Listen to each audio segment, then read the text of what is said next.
eu acho importante também contextualizar um pouco, fazer um breve panorama de como surgiu essa questão dos históricos ambientais. E aqui eu queria só mencionar, né? Não, porque realmente é muito conteúdo, é muita informação, mas só mencionar alguns marcos importantes, né?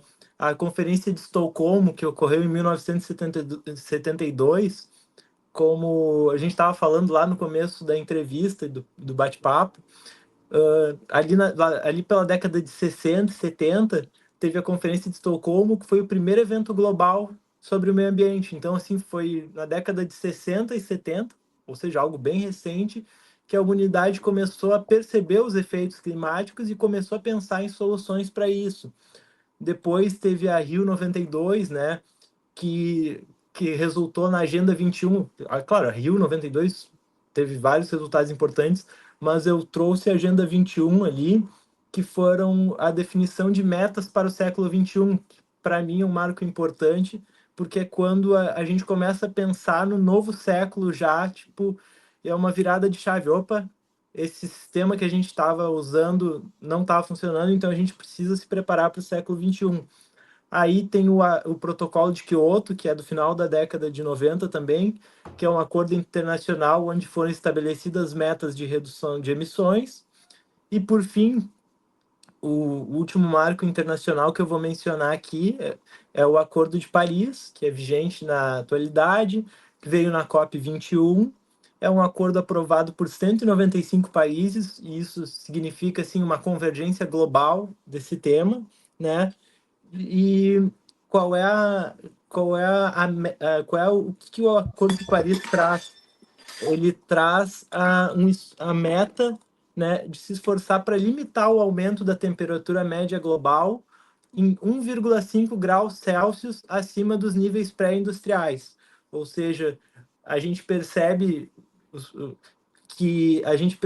que o nível de gases de efeito estufa hoje, né, para fazer uma redução é algo muito difícil, como a gente estava conversando no começo, é toda uma economia fundamentada num sistema linear, então a gente precisa se esforçar, a gente precisa ver um esforço coletivo para que se pelo menos se reduza e limite.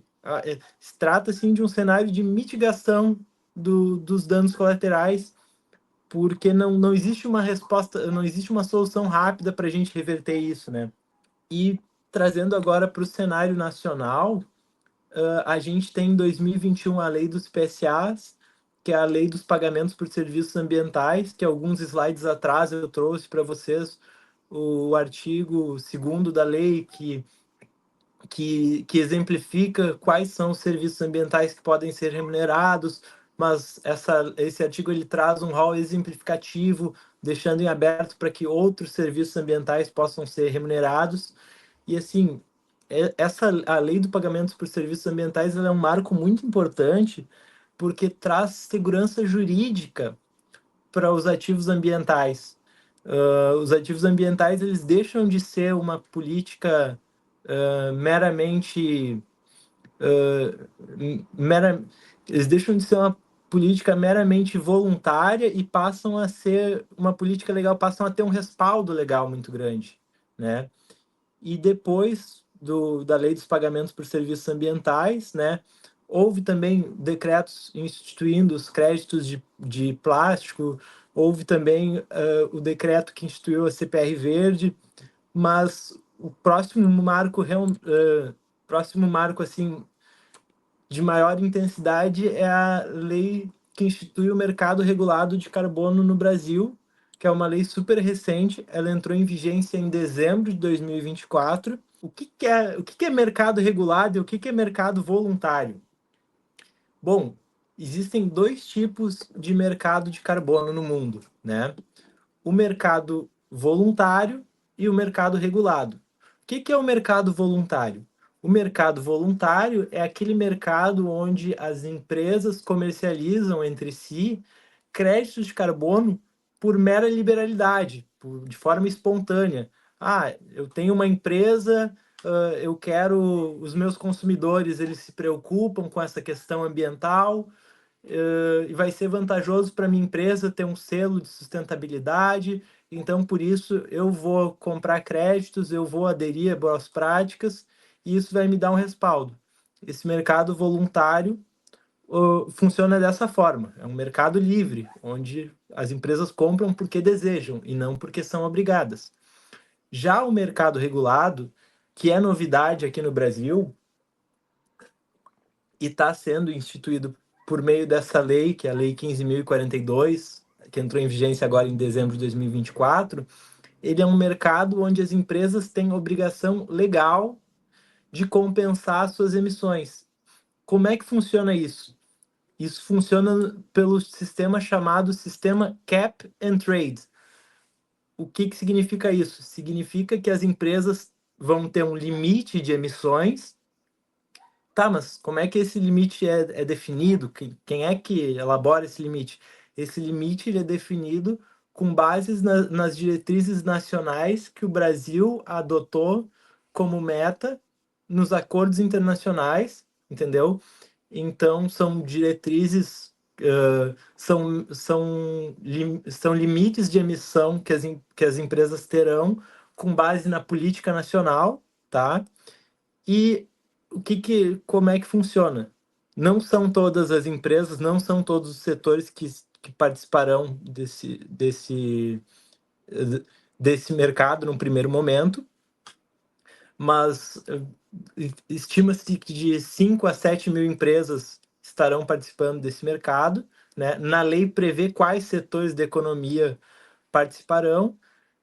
Num primeiro momento, por questões políticas, o setor do agronegócio não foi incluído no sistema de emissões, mas a tendência é que ele venha a ser incluído nesse sistema de limitação, não só por uma questão de política nacional, mas por pressões internacionais para que o agro também seja incluído, até porque a Europa já está taxando países que vendem produtos do agronegócio que não sejam neutros na emissão de carbono. Ou seja, está se tornando cada vez mais caro vender produtos agrícolas que não compensem suas emissões. Então a tendência é que o agro acabe entrando também. Mas no momento o agro não está nesse sistema. E aí, dentro desse sistema, as empresas vão ter um limite de emissões. As empresas que, que emitirem abaixo desse limite, elas vão poder comercializar o excedente que elas não emitiram. E as empresas que emitiram acima do permitido, elas vão ter que compensar essas emissões, né? Seja comprando das empresas que emitiram a menos, seja comprando de fora, né? Comprando créditos de carbono. E é difícil resumir assim porque tem muitos detalhes, né? Mas a lógica do sistema é essa.